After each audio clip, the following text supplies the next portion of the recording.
So, I feel like you haven't given Power enough credit. Let's talk about that. Let's talk about how you guys think that Power isn't the smartest person in the Chainsaw Man universe. Let's just sit here and think about that for a minute. Because I've always believed in my girl Power. I've always believed that she's Sherlock Holming this shit. I've always known it too. But you guys seem to think that she's just an animal in human clothing, that she's just a devil who craves nothing but blood and gore. You're wrong. She's an intellectual with a brain the size of MODOK's. Nobody understands. But you will today. You'll understand soon enough because she makes big brain plays in this chapter, and you guys are just going to have to wait and see. Because in this chapter of Chainsaw Man, chapter 57, titled Suddenly, she makes a clever move that was 100% intentional, and I might be fudging it just a little bit. So we start off chapter 57 in the same way that we left off chapter 56, with the Violence Fiend and everybody's favorite emotional support train wreck Kobeni giving a ride to the fake Kurose to go and meet with Aki and his group. And so we open up to them parking on the side of the street and the Violence Fiend saying, oh, there they are, and like the absolute Chad he is, the kindest man that I've seen in Chainsaw Man to date, he just hops out with Kurose and Kobeni and starts waving down the road going, hey guys! Dude's an absolute treat to be around. I don't understand how he's the Violence Fiend. This isn't just a dude using the Violence Devil's power. This is basically the Violence Devil.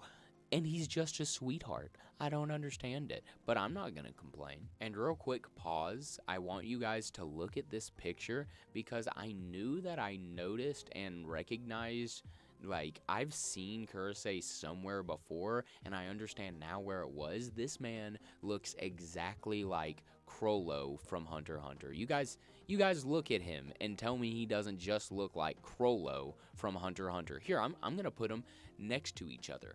I'm gonna do that real quick, and future me is not gonna be happy about it because he has to edit this. But it will be worth it because you guys will see my point. You'll see what I'm talking about. But just like me, Aki too recognizes Kurose, except he doesn't recognize him from another shonen manga. He recognizes him because he knows Kurose. And so he says, hey man, you know, I heard about Tendo, I heard about Subaru, I'm so sorry, you know, my condolences, you can just, you know, take it easy. You don't have to work on this job with us. I've already talked to Makima. You don't have to join, basically. To which Kurose, you know, putting out the front that this is just, you know, he has to avenge Tendo, he has to avenge Subaru, he had to beg to get out, but we all know he just wants to get close to Denji, but he's a pretty good actor, I'll say that. He's been, you know, using this body skin swap power for a while now because he's good at acting.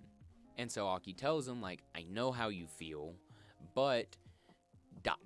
because we move over to a different conversation. We're still in the same scene, just a different conversation, where Power has walked over to Kobeni and basically been like, hey, is this your car? Because Kobeni's got a car. Kobeni's the one that drove him over. And Kobeni's like super proud about it. Kobeni's like, yeah, this is my car. I bought it with my own money. My family lives here, so I get to chauffeur them around. It's a really good time.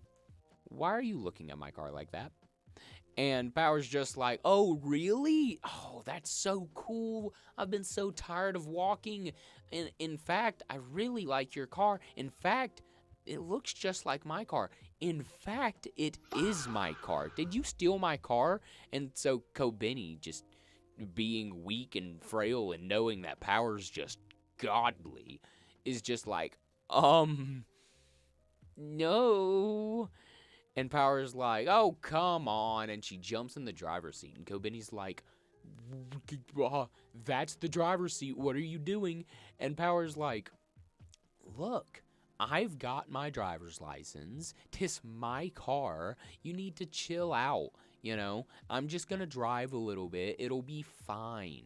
Spoiler alert, it's not fine. It's not gonna be fine, but maybe it is. And so we cut back to the conversation between the guys, and it seems like Kursei has done a pretty good job in convincing Aki that he belongs on the team and that he needs to avenge his fallen comrades, because that's no longer the talking point.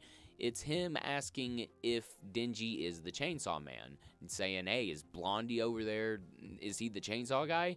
And Denji's like, so what if I am, dude? And he puts out his hand for a handshake, and, we know Denji. Denji's like, no, I'm not touching your hand, dude. Get that shit away from me, you nasty. And Aki's like, dude, what the hell? And so Denji reluctantly puts his hand out, but he's not like putting his hand out like he's trying to shake hands. He's just like flops his arm like this. And so Kursei, or fake Kursei, just grabs his hand and starts shaking it like it's a real handshake, even though Denji's completely limp handing it. It's crazy. And he's talking about how, he can rest assured that he's a pro. Kursei's not going to slow them down, and he's going to protect him enough for him and Tendo and Subaru. Boom, he gets hit by a car. Boom, Power runs his ass over. I'm telling you. You guys need to watch out for the higher intellects in this show. You need to understand who the smart people are when you see them, because Power's been known this. Power's been had this in her mind. She knows, and she's gonna play dumb, but that's just to make everybody else feel better about themselves. Because when Power does a little bit of friendly fire and runs over Kursei and Denji just a tiny little bit, everybody's freaking out. They're like, whoa, what the hell? And immediately, Power, just playing dumb, we all know she's just joking, is looking over at Kobeni, and Kobeni is not the intellectual mastermind that our girl Power is, so she doesn't know what's going on.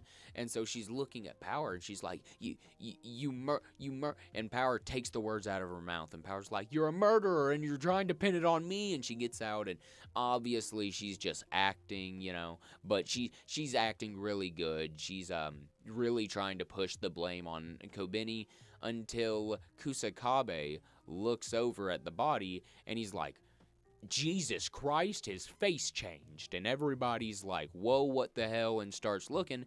And it's at this point that we find out that they already knew about these assassins and know who these assassins are. We knew that they knew about the assassins from China, the Quan Chi and her girls, but I don't think we've gotten any confirmation that they knew who the assassins from America were, the three brothers. But it is confirmed that they do know about the three hitmen from America, who are apparently devil hunters during the day and hitmen during the night, just under the table hitmen. And they've all made a pact with the Skin Devil, so they can all change their appearance to the appearance of whatever corpse that they touch. And so now we know how fake Kursei became fake Kursei. But it's at this point that Power just, can't keep it secret anymore. She can't contain her giddy for just being right and always knowing that this was going to happen. So she starts chanting about the glory being hers, as she deserves, because, let's face it, she knew what was going on. She might have even known when Kursei died, just had intuition about it, but just wanted to let the game go on a little bit longer to make everybody feel involved, because Power really just is that kind of benevolent saint, we all know that she is. But while she's hugging Denji, who is on the ground, probably with multiple broken ribs, and she's probably making them worse, talking about how she avenged him when she hit him with the car. Yoshida has a pretty good point and says that there are three brothers, and so the other two could have infiltrated and replaced any of them by now. So Kusakabe suggests that they go somewhere a little bit more private and show each other their devils to confirm identities.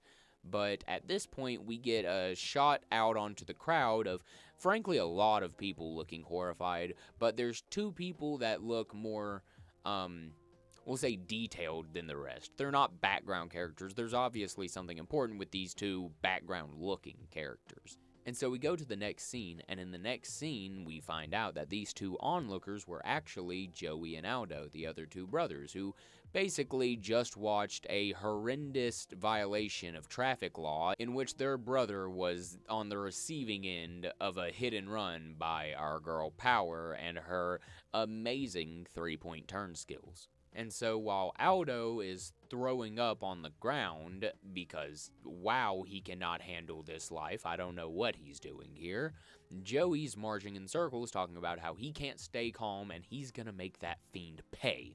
But suddenly, he gets yoinked out of the alley, basically by an off-screen hand, and I'm talking yoinked like it was so fast it left the Looney Tune dotted outline and his hat floating in the air. I mean, not really, but basically, he got grabbed, and all you hear him say is, "You," like he recognizes the person, and then splat, and walking out from where that was is Yoshida. And Jesus, do I feel vindicated because this man is giving me a right to be creeped out by him. Apparently he's a good guy, maybe I was wrong about that. I feel like good guy would be a stretch, but he's on the good guy's side even if he's really creepy. And he looks over at Aldo, who is now back in the form of the blonde man that he was in the crowd, still laying on the floor, curled up, throwing up.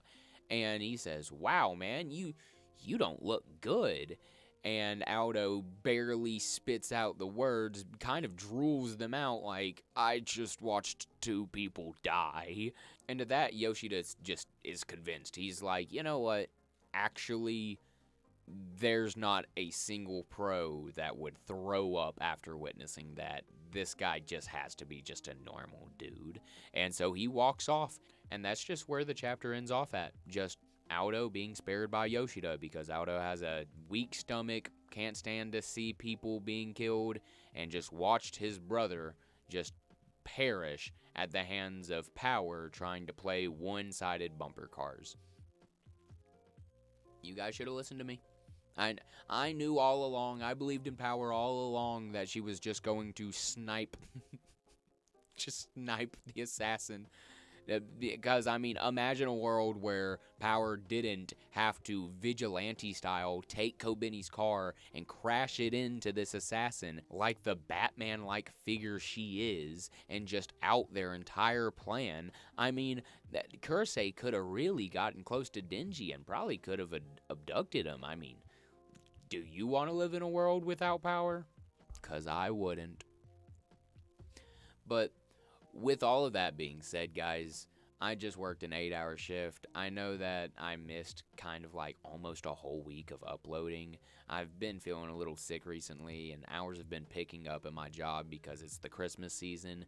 But I'm going to try to record and edit at least whenever I get off of my work days because I really do want to keep this thing going. And if you guys want to keep it going too, don't forget to go down there and subscribe to me, hit that like button, and leave a couple comments. Let me know what you think about this chapter. Let me know what you're hoping to see from the next chapter. I'd love to interact with you guys, but with all that being said, I've been Shit for Brains, and I'll see you guys on the other side. Peace.